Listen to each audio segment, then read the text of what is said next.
সকালে অনেকেরই পত্রিকা পড়ার অভ্যাস থাকে। আমরা এই পর্যায়ে আপনাদেরকে জানানোর চেষ্টা করব আজকের পত্রিকাগুলোর প্রধান শিরোনামগুলো কি কি আছে। আমরা যদি একটু প্রথম আলোর দিকে চোখ রাখি তাহলে দেখতে পাচ্ছি প্রথম আলোর প্রথম যে হেডলাইন সেটি হলো দলের পদ না ছেড়েই তারা সরকারি সংস্থায় নিয়োগকর্তার শর্ত অমান্য, সে বিষয়ে একটি তারা প্রতিবেদন দিয়েছে এবং একটি ছবি কিন্তু আমরা দেখতে পাচ্ছি যে ছবিটি আসলেই খুবই ভোগান্তির ছবি। যে রান্নার কাজে কেউ সিলিন্ডার গ্যাসের চুলা বসিয়ে নিয়েছেন, কাউকে নির্ভর করতে হচ্ছে লাকড়ির চুলার ওপর।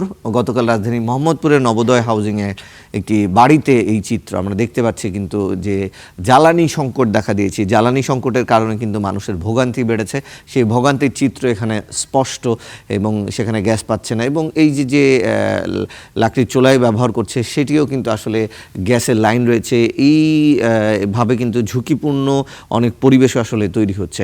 এই লোডশেডিংয়ে অসন্তোষ, নিরাপত্তাতে চিঠি, সেটিও কিন্তু আমরা দেখতে পাচ্ছি যে এলএনজির সরবরাহ হচ্ছে 105 কোটি থেকে কমে এখন 40 কোটি ঘনফুট হয়েছে। তার মানে 105 কোটি যেই উৎপাদন সক্ষমতা ছিল সেখান থেকে প্রায় আমরা দেখতে পাচ্ছি প্রায় 65 কোটি ঘনফুট কিন্তু এখন সরবরাহ কম আছে।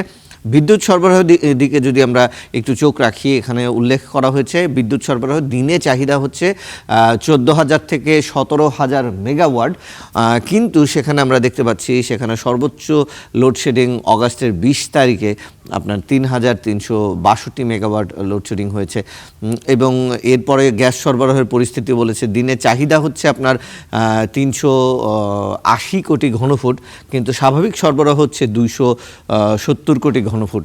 গতকাল সরবরাহ ছিল 203 কোটি ঘনফুট, অর্থাৎ প্রতিদিনই কিন্তু একটা বিশাল ঘাটতি রয়ে যাচ্ছে এবং ঘাটতি পূরণের জন্য কিন্তু ব্যাপকভাবে সরকারের যত সংস্থা বা কর্তৃপক্ষ বা দায়িত্বশীল যারা আছেন তারা কিন্তু প্রতিদিনই কাজ করার চেষ্টা করছেন এবং সেই সাথে আমরা দেখতে পাচ্ছি কিন্তু গতকাল প্রজ্ঞাপন জারি করা হয়েছে সন্ধ্যা 7টার মধ্যে যত বিলবোর্ড আছে, আলোকসজ্জা আছে, সব কিছু বন্ধ রাখতে হবে যাতে এই বিদ্যুতের যে ঘাটতি সেই ঘাটতি যাতে আমরা পূরণ করতে পারি। আমরা আরেকটি পত্রিকার দিকে যদি একটু চোখ রাখি, আমার দেশ পত্রিকা, আমার দেশ পত্রিকার দিকে চোখ রাখলে আমরা দেখতে পাচ্ছি যে আমার দেশে যেই প্রথম হেডলাইন মাদক অস্ত্র চোরাচালানের নিরাপদ করিডোর, ময়মনসিংহের নেত্রকোনা শেরপুর সীমান্ত অর্থাৎ সীমান্ত এলাকায় যে মাদক এবং অস্ত্র চোরাচালানের করিডোর সেটি কিন্তু যারাই চোরাচালান করে তাদের জন্য নিরাপদ করিডোর, সে বিষয়ে একটি প্রতিবেদন তারা করেছে।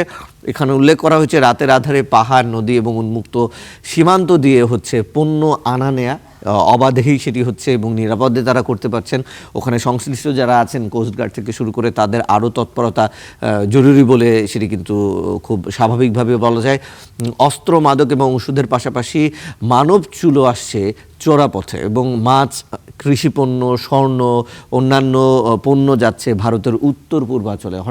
অর্থাৎ শুধুমাত্র ভারত থেকে আসছে তা না, আমাদের বাংলাদেশ থেকেও কিন্তু অনেক পণ্য সেটি চলে যাচ্ছে এবং চোরাচালান শুধু আইন শৃঙ্খলা নয়, জাতীয় নিরাপত্তারও কিন্তু প্রশ্ন, সেটিও কিন্তু তাদের এখানে উল্লেখ করা হয়েছে। এখানেও আমরা দেখতে পাচ্ছি যে গ্যাস সংকট আরও তীব্র, ভোগান্তি চরমে, সেটিও তারা এখানে উল্লেখ করেছেন যে এই যে সিএনজি স্টেশন 4 ঘন্টা অপেক্ষা পেয়েছেন 20 টাকার গ্যাস, অর্থাৎ এই যে 20 টাকার গ্যাস দিয়ে আসলে কতটুকু পথ তিনি চলতে পারবেন সেটি একটা ভাবার বিষয়। এই ভোগান্তি কিন্তু দিন দিন চরম হচ্ছে, বাসাবাড়িতে চুলা নিভু, গ্রাহকদের ক্ষোভ। আমরা দেখতে পাই যে যারা সিলিন্ডার ব্যবহার করেন তারা হয়তো বা কোনো না কোনোভাবে গ্যাস পাচ্ছেন। আমরা দেখতে পাচ্ছি গ্যাস সরবরাহ কম থাকার কারণে যেই ইলেকট্রনিক যেই ডিভাইসগুলো আছে যেগুলো রান্নার কাজে ব্যবহার করা হয় সেগুলোর দাম বৃদ্ধি পেয়েছে, সেগুলোর কারণে বিদ্যুতের সরবরাহও কিন্তু যেভাবে আসলে প্রয়োজন বিদ্যুতের অপচয় বাড়ছে এবং মানুষের খরচ কিন্তু বেড়েই যাচ্ছে। এই কারণে এই গ্যাস সরবরাহ যদি স্বাভাবিক হয় সেক্ষেত্রে কিন্তু বিদ্যুতের যেই সমস্যা আছে সেটিও কিন্তু সমাধানযোগ্য বলে মনে হয়। আরেকটি ছবি আপনাদেরকে একটু দেখাতে চাই, এখানে তারা হেডলাইন করেছে এই ছবিটি, এই যে এখন বর্ষাকালে যদিও শেষ দিকে, তারপরে এই যে ভোগান্তি চরমে, রাজধানীর দক্ষিণ বাসাবো এলাকায় উন্নয়নমূলক কাজের জন্য রাস্তা খোঁড়া হয়েছে। এতে চরম ভোগান্তিতে পড়েছেন যানবাহনের চালক এবং সাধারণ যাত্রীরা। একটু দেখতে পান পুরো রাস্তাটি জুড়েই কিন্তু আসলে চলাচলের অনুপযোগী অবস্থা। সেই সাথে যে ফুটপাত রয়েছে পথচারীদের চলাচলের জন্য, সেই ফুটপাতও আমরা দেখতে পাচ্ছি বিভিন্নভাবে দখল রয়েছে। এটির দিকেও আসলে নজর দেওয়া প্রয়োজন, সেটিও আমরা দেখলাম আমার দেশ পত্রিকায় তারা করেছে। আমরা এরপরে যদি একটু চোখ রাখি সমকাল পত্রিকায় সেই একই শিরোনাম। প্রতিটি পত্রিকার দিকেই যদি আমরা তাকাই তাহলে কিন্তু একটি টপিক একেবারেই কমন। সেই টপিকটি হচ্ছে গ্যাস বিদ্যুতের সংকট, আর এক সপ্তাহ চলতে পারে।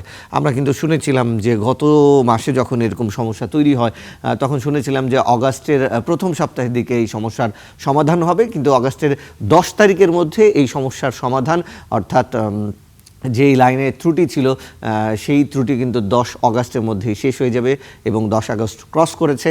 এখন যেই তারিখ রয়েছে সেই তারিখ দিকে আমরা দেখতে পাচ্ছি যে এখনও হয়নি, কিন্তু এখনও এই সরবরাহ স্বাভাবিক রাখার জন্য প্রতিনিয়ত কাজ করছে।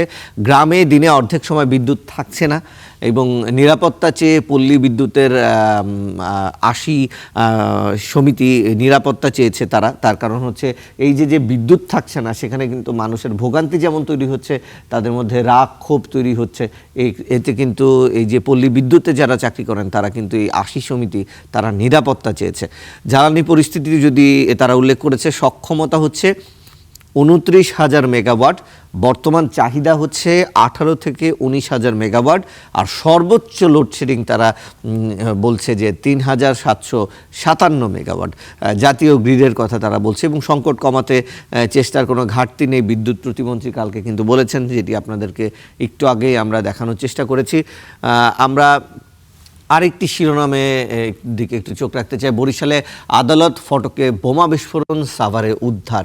অর্থাৎ এই যে সাভারে 90 জিএমবির নাম, একজন গ্রেফতার, বাকেরগঞ্জে বোমা বিস্ফোরণে দগ্ধ একজন মারা গেছেন, সেটিও উল্লেখ করা হয়েছে। জাতীয় নিরাপত্তার যে বিষয়টি, সেটিতে কিন্তু সবাই আগে থেকেই আইন শৃঙ্খলা পরিস্থিতির এরকম একটা উদ্বিগ্নতার কথা আসলে আমরা পুলিশের কাছ থেকে জেনেছিলাম। সেটি কিন্তু ঘটছে এবং সেটি যাতে অনাকাঙ্ক্ষিত কোনো ঘটনা না ঘটায় সেদিকে সচেতন রাখতে হবে। আমরা আরেকটি সংবাদের দিকে একটু চোখ রাখি। রাষ্ট্রপতি পদে বিএনপির প্রার্থী ঘোষণা আজ, যেমনটি সংবাদের প্রথমে আপনাদেরকে জানিয়েছিলাম। আজকে দুপুরে বিএনপির চেয়ারম্যানের গুলশানের যে কার্যালয়, সেখানে কিন্তু বৈঠক ডেকেছে এবং সেই বৈঠকেই আজকে চূড়ান্ত করা হবে হচ্ছে রাষ্ট্রপতি নির্বাচনে বিএনপির মনোনীত প্রার্থী কে সেটি, এবং সেটির জল্পনা কল্পনা কাটিয়ে আসলে আমরা জানতে পারবো। তবে যে নামটি জোরালোভাবে আসলে শোনা যাচ্ছে, আপনারা ছবিতে দেখতে পাচ্ছেন মির্জা ফখরুল ইসলাম আলমগীরের নাম কিন্তু জোরালোভাবে আমরা দেখতে পাচ্ছি এবং শুনতে পাচ্ছি। আমরা আরও একটি পত্রিকার দিকে একটু চোখ রাখতে চাই। আমরা যুগান্তরের দিকে একটু চোখ রাখি। যুগান্তরের প্রথম হেডলাইনের দিকে একটু ছবিটা আগে দেখে আসতে চাই আমরা। একটু ছবিটা যদি আমরা দেখি, এখানেও ভোগান্তি আসলে চরমে। আমরা দেখতে পাচ্ছি একজন রিক্সা চালক, তিনি আসলে প্রচণ্ড গরমে তার রিক্সা রেখে তিনি বিশ্রাম নিচ্ছেন। প্রচণ্ড গরম, এই গরমের মধ্যে আবার ভোগান্তি বাড়িয়ে দেয় যখন বিদ্যুৎ না থাকে। সেক্ষেত্রে আমরা দেখতে পাচ্ছি এখানে একটি সিএনজি ক্রস করছে তাকে। তারপরে আরেকটি কমন যেটা দেখতে পাচ্ছি যে শিল্পের গ্যাস বিদ্যুতে কারখানা বন্ধ প্রায়। আমরা কিন্তু শুধুমাত্র বাসা বাড়িতে যে গ্যাস পাচ্ছে না তা কিন্তু না, এই যে শিল্প কলকারখানাগুলো রয়েছে, যাদের শিপমেন্ট রয়েছে, যাদের উৎপাদন একেবারে সম্পূর্ণ করার একটা সময়সীমা রয়েছে, সেটিতে কিন্তু ব্যাহত হচ্ছে বলে আমরা এই পত্রিকার এই শিরোনামে দেখতে পাচ্ছি যুগান্তরের। এবং দলীয় নির্বাচনের প্রার্থী নিয়েও কিন্তু নির্দলীয় নির্বাচনের দলীয় প্রার্থী, স্থানীয় সরকার নির্বাচন নিয়েও একটি প্রতিবেদন তারা করেছে। তো সব মিলিয়ে আমরা আজকের এই পত্রিকার শিরোনামগুলোর দিকে যদি একটু চোখ রেখে কথা বলতে চাই, তাহলে দেখতে পেলাম যে গ্যাস এবং বিদ্যুৎ সংকট আসলে চরমে এবং সেটি আসলে ভোগান্তি তৈরি করেছে। সে বিষয়গুলোই আজকের শিরোনামে একেবারে স্পষ্ট করে কিন্তু উঠেছে।